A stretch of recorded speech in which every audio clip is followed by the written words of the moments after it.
In 1912, when Titanic ruled the ocean, another ship quietly left Hamburg carrying dreams, fear, and survival. Above deck, wealthy passengers enjoyed silver plates and eight-course dinners. Below the waterline, hundreds of immigrants sat in cramped steel rooms with only dry bread, smoked meat, pickled vegetables, and recipes from home. They weren't just carrying food. They were carrying culture, memory, and identity. Those simple meals fed families through cold nights, factory towns, and new beginnings in America. But within 2 generations, much of that knowledge disappeared, replaced by convenience, profit, and forgetting. This is the story of the foods they carried across the ocean, and why the world was never the same again. Number 30, salt herring. It came in barrels.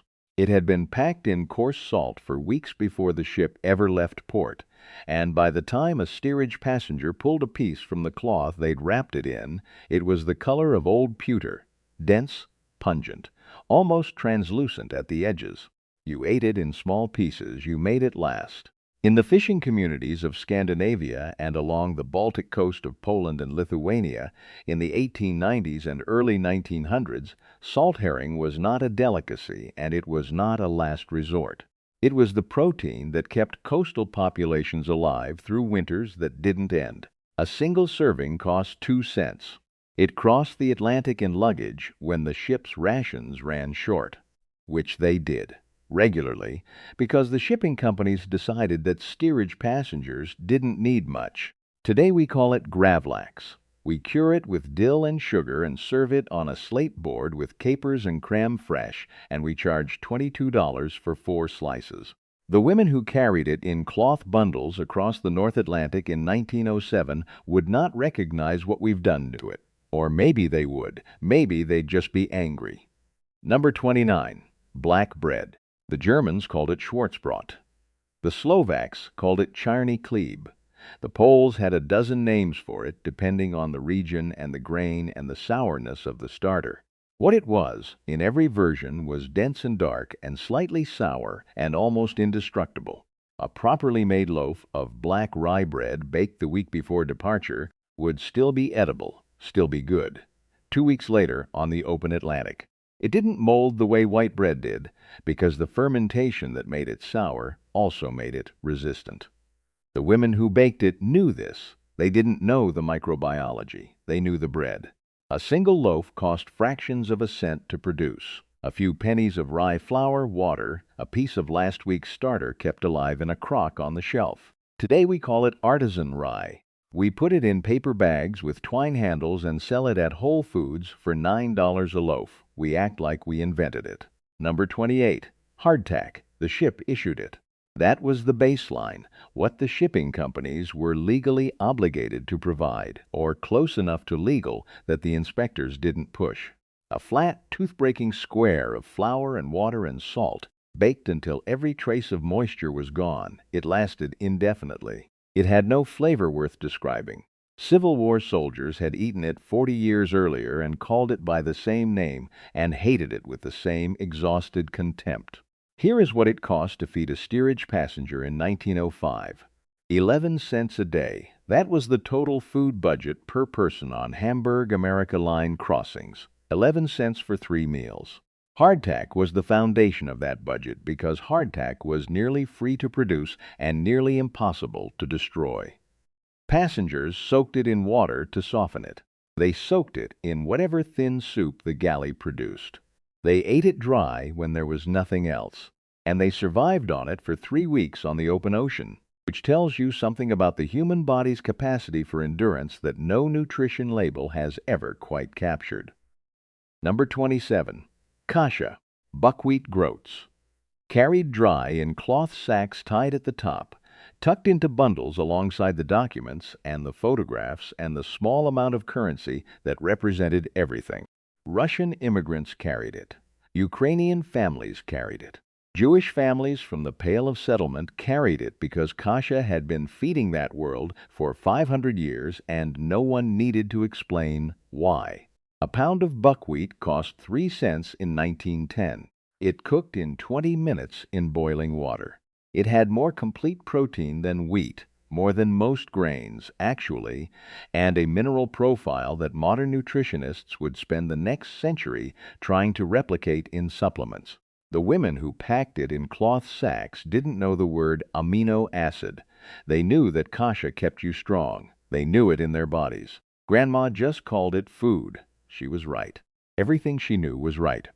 In Brooklyn and the Lower East Side, kasha stayed on the table through the Depression and the war years and into the 1950s, and then, slowly, it disappeared, replaced by things that came in boxes, things with brand names. Number 26, dried bean soup. Beans cost 4 cents a pound in 1905, and a pound of beans fed 8 people if you stretched the pot with enough water and enough patience. Every cuisine on that ship had a version of this. Italian immigrants knew it as pasta e fagioli, though on the crossing there was rarely pasta, and the fagioli were whatever dried beans they'd packed. Eastern European families had their own versions, thicker, flavored with whatever smoked meat they still had, or with nothing but salt and a bay leaf if the smoked meat was gone. The steerage galley produced a version of this daily. It was thin, it was oversalted in the way that institutional cooking is always oversalted. It was nothing like what their mothers made. But they recognized the beans in it, and on the open Atlantic in January, with the ship rolling and the smell of coal everywhere, recognition was enough. Recognition was everything. Number 25. Lard bread. Southern Italian immigrants has called it panestrutto. Bread made with rendered lard folded through the dough before baking, not brushed on the outside. Folded through so every crumb carried the fat, and the crumb was dense and rich and stayed moist longer than ordinary bread. Women baked it the day before departure and wrapped it in clean cloth, and it sat in the bottom of the bundle all the way from Naples or Palermo to the gangplank at Ellis Island. Lard cost 6 cents a pound in 1910. The bread it cost almost nothing. It needed nothing else. No butter, no oil, no accompaniment. It was a complete thing, self-contained. Today we call its descendants focaccia, and we drizzle them with imported olive oil and sell them in halves for $7 a slice at Italian restaurants where nobody mentions the lard.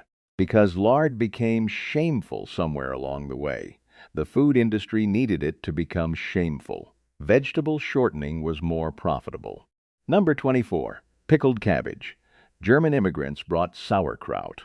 Polish families brought Bigos base, the fermented cabbage that was the foundation of their national dish. Hungarian and Romanian passengers had their own versions, packed into whatever ceramic vessel had survived the journey to the dock.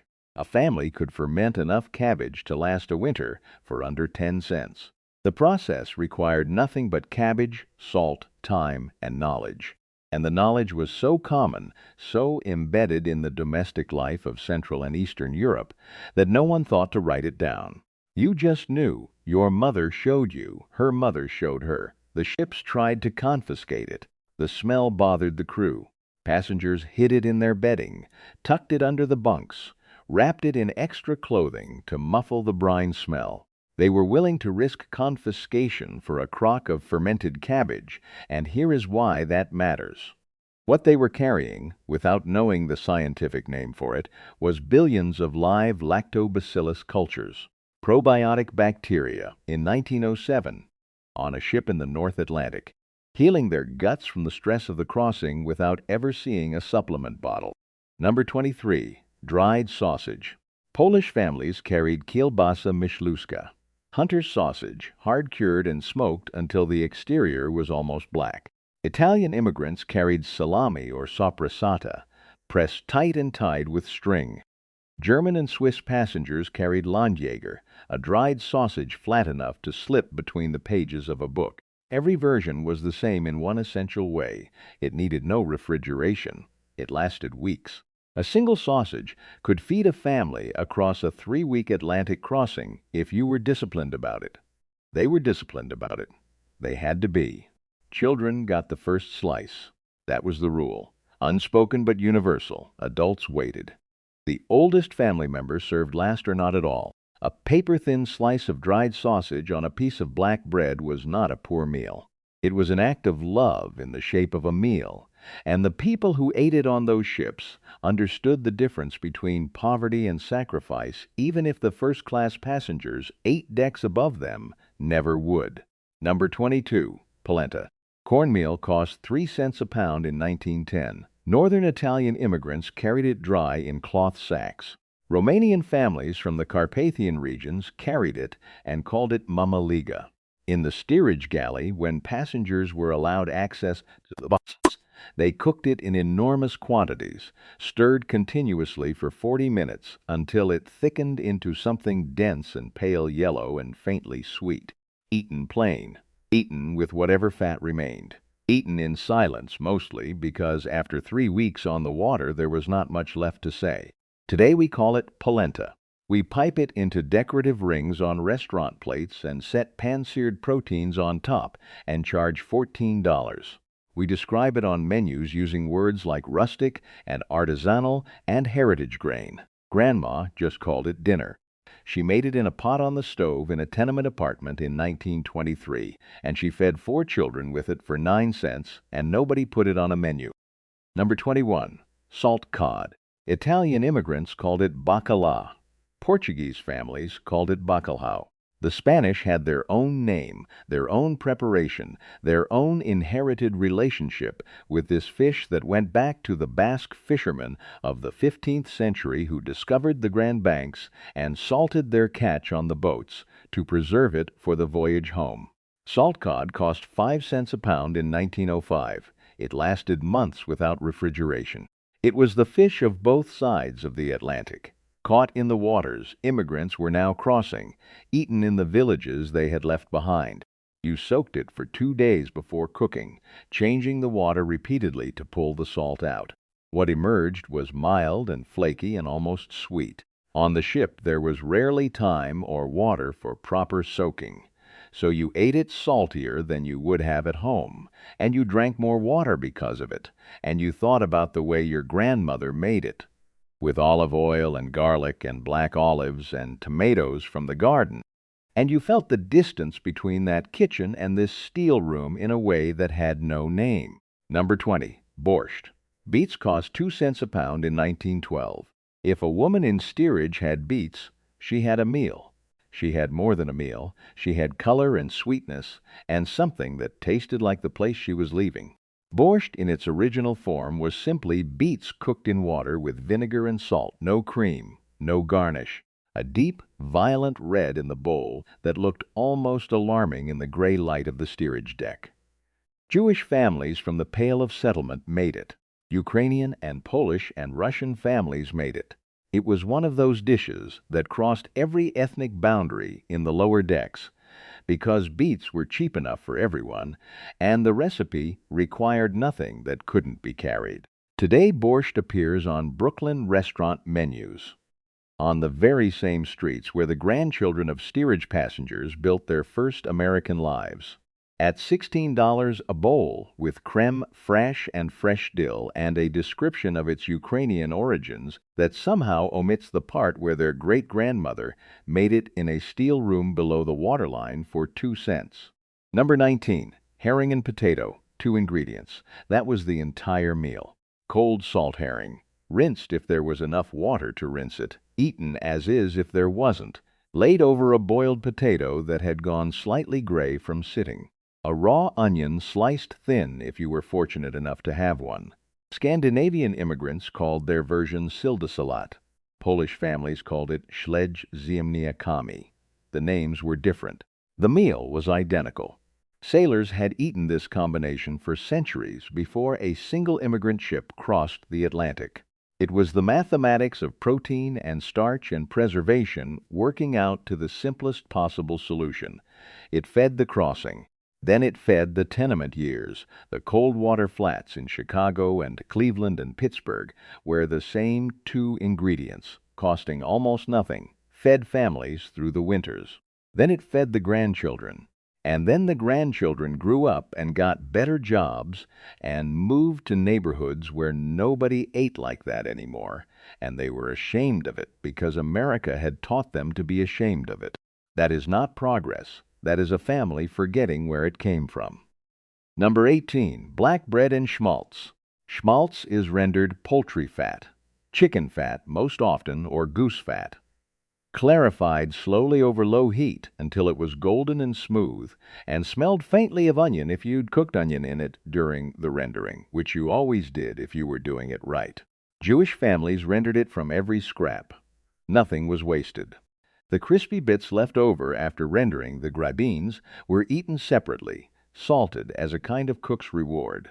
The schmaltz itself went into a small jar and onto the bread, spread thick on black rye bread, maybe a pinch of coarse salt, maybe a sliver of raw onion pressed on top. That was the meal. It cost nothing because it was made from the parts of the animal that the butcher couldn't sell. And it was the last food many of these families ate before they left the old world, packed into the bundle at the bottom, eaten in the steerage bunk in the dark, with Ellis Island somewhere ahead in the fog. The food industry erased it within one generation. Procter & Gamble introduced Crisco in 1911 and spent the next 20 years telling immigrant housewives that animal fat was dirty and dangerous, and that their grandmothers' methods were backward. They hired home economists. They published cookbooks. They sent representatives into immigrant neighborhoods with wet samples and pamphlets. And it worked. Within a generation, schmaltz was gone from most American kitchens. The jar on the shelf replaced by a blue can. That is not progress. That is a corporation reaching into a family's kitchen and removing something irreplaceable for profit. Number 17, millet porridge. Before wheat. Before rice reached Eastern Europe in any quantity. Before corn came back from the Americas. There was millet, small, golden, slightly sweet when cooked, and so ancient that archaeologists have found it in Ukrainian cooking vessels that predate recorded history. Ukrainian and Russian and Romanian immigrants carried it dry in cloth sacks and cooked it in the steerage galley into a porridge that was thicker than oatmeal and more filling than it looked. A pound cost 2 cents in 1910. It disappeared from American immigrant tables within a generation, replaced first by oatmeal, then by cold cereal in a box with a cartoon on the front. Today, millet sits in the bulk bins at natural food stores, rediscovered by people who have no idea their great-grandmothers carried it across the Atlantic.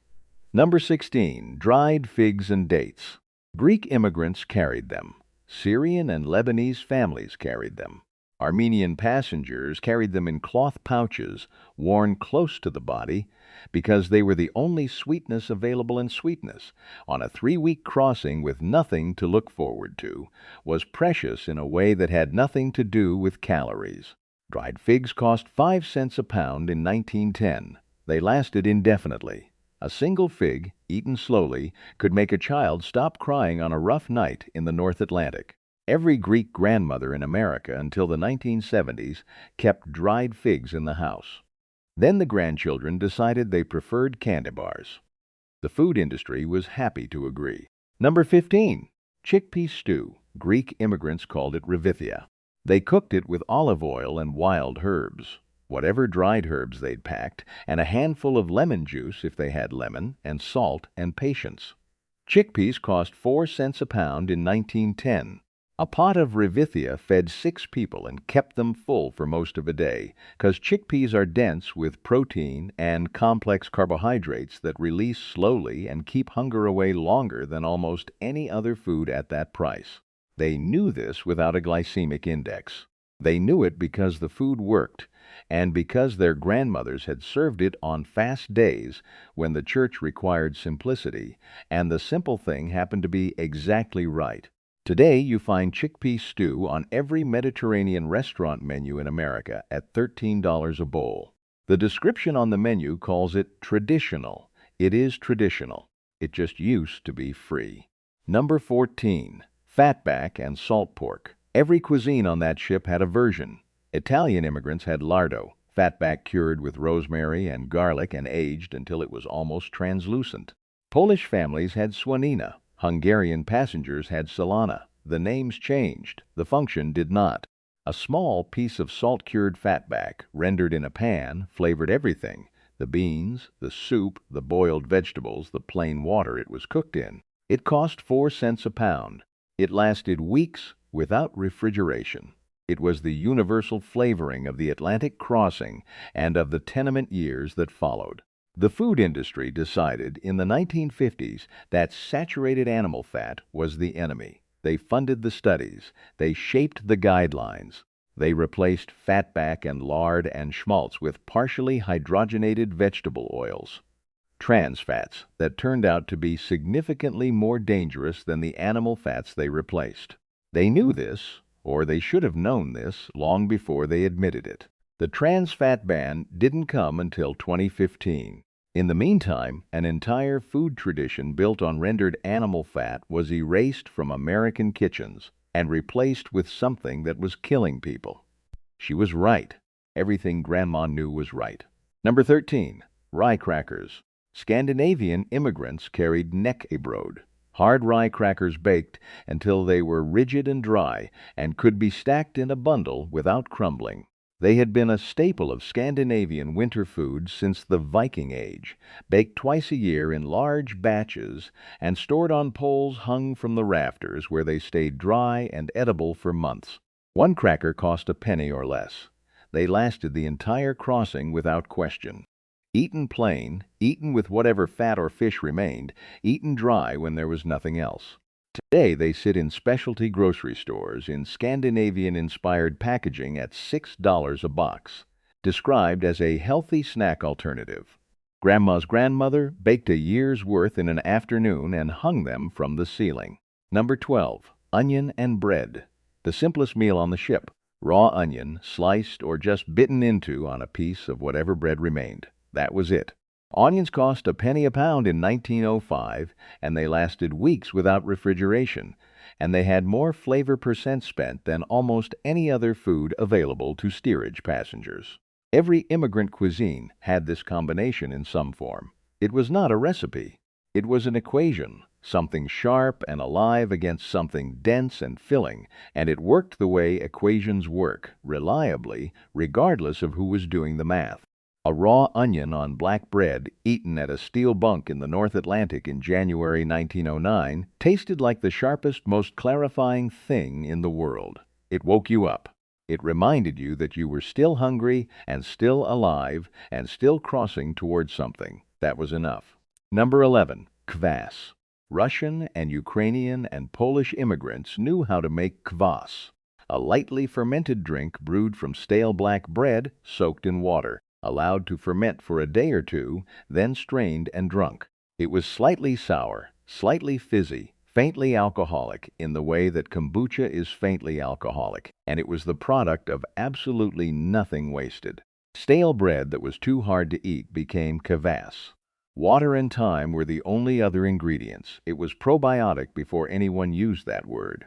It was hydrating in a way that flat water often wasn't, because the fermentation produced organic acids and small amounts of B vitamins that the body absorbed readily. And it tasted like something, like sour bread and thyme, which was better than the metallic flat water the ship provided from tanks that weren't always cleaned between crossings. Here's what the food industry doesn't want you to know. The things these passengers made from scraps were, in many cases, more nourishing than what the ship officially provided. They were feeding themselves with garbage, and doing it brilliantly. Number 10. Garlic and oil bread. Southern Italian immigrants did this. They took a piece of ship biscuit, the hardtack the vessel provided, and they rubbed a raw cut garlic clove across its surface until the garlic disappeared into the rough texture of the biscuit. And then they drizzled whatever olive oil remained in the small ceramic bottle they'd carried from home, and they ate it. That is the ancestor of bruschetta. The ship biscuit was the ancestor of the grilled bread. The olive oil was the same. The garlic was the same. The $12 appetizer on the menu of every Italian restaurant in America traces directly back to a woman in steerage in 1910. Rubbing garlic on a piece of hardtack over the Atlantic Ocean, trying to make something taste like home. Number 9. Lentil soup. Lentils cost 3 cents a pound in 1910. They cooked faster than any other dried legume, 40 minutes from dry to tender with no soaking required, and they delivered more iron per serving than beef at a fraction of the cost. Greek and Syrian and Italian immigrants knew this. They had been cooking lentils since antiquity, since the Bronze Age, since the lentil stew that Esau sold his birthright for in Genesis, which tells you how long human beings have understood that lentils are worth something serious. In the steerage galley, lentil soup came out thin and bland and gray. In the tenement kitchens of New York and Chicago and Boston, it came out differently, flavored with olive oil and lemon and sometimes a wilted green, and always the smell of garlic hitting a hot pan first. It was on immigrant tables through the Depression, through the war, through the 1950s, and then it disappeared. By 1965, it was considered ethnic food. By 1985, it was considered health food. The people who had been eating it every week for 4,000 years were not consulted about the rebranding. Number 8. Smoked paprika potatoes. Hungarian and Slovak immigrants carried their paprika with them the way other families carried their starter culture or their dried herbs, as something essential, something that could not be replaced by anything the new country would provide. The paprika went into a cloth pouch or a small tin, and it traveled across the Atlantic, and it turned up in the steerage galley when a woman managed to get access to a pot and some potatoes. Potatoes cost a penny a pound. Paprika from home was priceless in the sense that it couldn't be purchased on the ship for any amount. A plain boiled potato with smoked paprika and a little fat was not a plain boiled potato anymore. It was a memory of a specific kitchen in a specific village in a part of the world they were leaving forever. The spice was not seasoning. The spice was a location. The spice was a grandmother standing at a stove that no longer existed. They knew things about the relationship between flavor and memory and home that we will spend the next 50 years trying to understand. Number 7. Pierogi.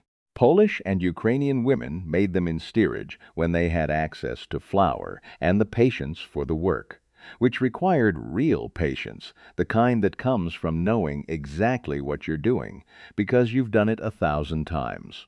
Flour cost 2 cents a pound in 1910. A potato cost almost nothing.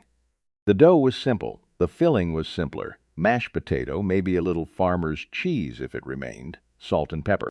The edges pressed together and crimped by hand, boiled in whatever water the galley permitted. On the ship they were never fried. There was no fat to spare and no pan available.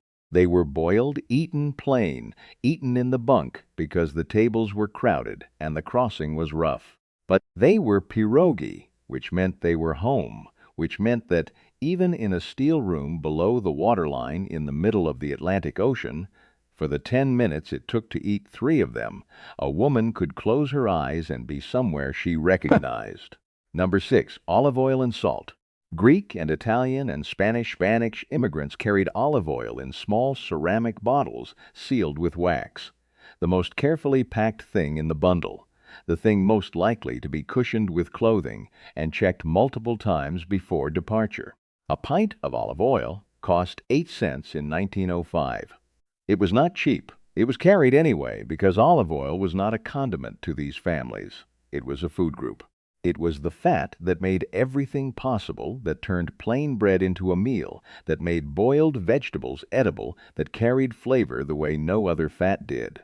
The bottle was rationed, a few drops per day, tilted carefully over the bowl so nothing splashed. At the end of the crossing, when the bottle was almost empty, you tipped it all the way over and let the last drops run down the inside of the glass, and you got every single one of them. Nothing was wasted. Nothing was ever wasted. That is not poverty. That is a different relationship with food than the one we have now, one that understood what things cost not just in money, but in labor and time, and the hands of the people who made them. Number 5. Dried mushroom soup. Polish and Czech and Slovak immigrants carried dried mushrooms in cloth pouches, porcini, or the wild forest mushrooms of Central Europe, whose names don't translate cleanly into English. They had been gathered in autumn from the forest floor, strung on thread, and hung to dry in the rafters for the winter, and then some of them made it into the bundle that crossed the Atlantic. In the steerage galley, dropped into boiling water, they rehydrated slowly and turned the water the color of dark tea and filled the air with a smell that had nothing to do with ships. It was the smell of the forest they had left behind, of specific trees and specific soil, and the particular damp of a Central European autumn. On a steel ship in the middle of the ocean, that smell was an act of time travel, pulling people back to a place they would never see again, with a force that had nothing to do with sentiment, and everything to do with what smell does to the human brain. They knew this wordlessly. They brought the mushrooms anyway, maybe because of it. Number 4. Yogurt and soured milk. Bulgarian immigrants called it kislo mleko. Greek families called it hearty. Armenian passengers had their own version, their own culture, their own relationship with fermented dairy that went back further than the written record. On the ship, they cultured it themselves, taking whatever small portion of milk the ship's ration included and adding a spoonful of their existing culture and keeping the vessel warm against their body or wrapped in clothing to maintain the temperature the bacteria needed. Live probiotic cultures crossing the Atlantic in 1910, kept alive by body heat and knowledge. The process required nothing but the culture and the warmth and the patience to wait. The result was something tart and thick and alive in a way that no other food on that ship was alive. The grandmothers who did this had never heard the word probiotic. They knew that soured milk didn't make you sick the way fresh milk sometimes did. They knew that it settled the stomach in rough seas. They knew it kept. They knew everything they needed to know. Number 3. Corn dodgers. Romanian immigrants from the Carpathian corn belt carried them. Small cakes of cornmeal mixed with water and salt, and pressed flat and baked or dried until they were hard enough to travel. They weighed almost nothing. They lasted indefinitely. They required nothing to eat. No accompaniment, no preparation, just the cake and your teeth and the patience to chew something that was designed to last rather than to delight. 20 years later, in the coalfields of Appalachia and the sharecropper cabins of the Mississippi Delta, almost identical corn cakes were being made by people who had no connection to Romanian immigrants, because the math of cornmeal and poverty and preservation works out the same way, regardless of who is doing it. A pound of cornmeal cost 3 cents in 1933. The knowledge of how to make it into something portable and filling was universal among people who needed to know it.